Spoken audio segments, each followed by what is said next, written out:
भगवद गीता अध्याय 3 कर्म योग। नमस्कार दोस्तों, स्वागत है आपका हमारे चैनल पर, जहां हम भगवद गीता के अध्यायों की सरल व्याख्या लेकर आते हैं। आज हम बात करेंगे गीता के तीसरे अध्याय कर्म योग की। इस अध्याय में श्री कृष्ण अर्जुन को कर्म के महत्व को समझाते हैं और उन्हें अपने कर्तव्यों के पालन का मार्ग दिखाते हैं।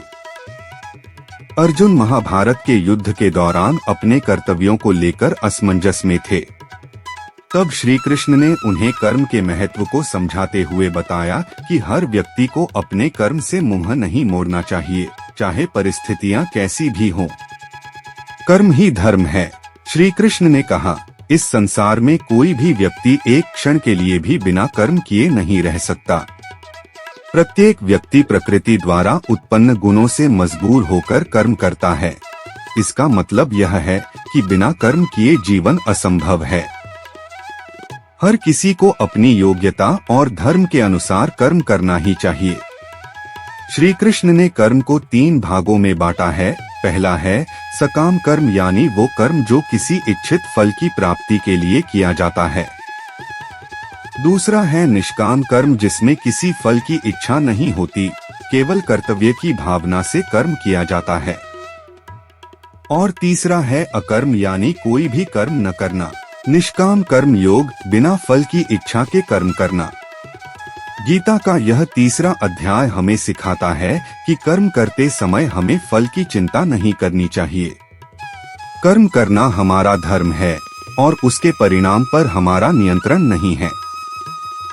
यही निष्काम कर्म योग की भावना है। जब अर्जुन ने श्री कृष्ण से पूछा कि अगर ज्ञान श्रेष्ठ है तो हमें कर्म क्यों करना चाहिए, इस पर श्री कृष्ण ने कहा कि कर्म के बिना कोई भी इस संसार में नहीं टिक सकता।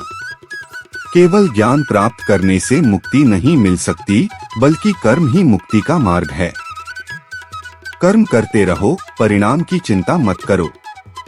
अध्याय 3 में श्री कृष्ण यह स्पष्ट करते हैं कि कर्म से भागना अधर्म है। अगर हम अपने कर्तव्यों का पालन नहीं करते तो समाज में अराजकता फैल जाएगी।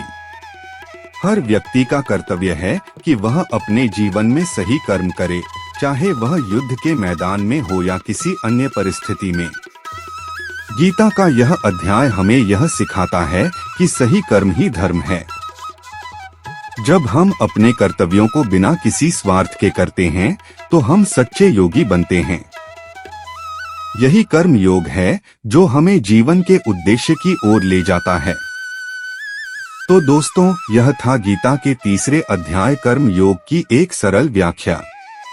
उम्मीद है कि आपको इस वीडियो से कुछ सीखने को मिला होगा। अगर आपको यह वीडियो पसंद आया हो तो इसे लाइक करें, शेयर करें और चैनल को सब्सक्राइब करना न भूलें। अगले वीडियो में हम गीता के चौथे अध्याय की चर्चा करेंगे। धन्यवाद।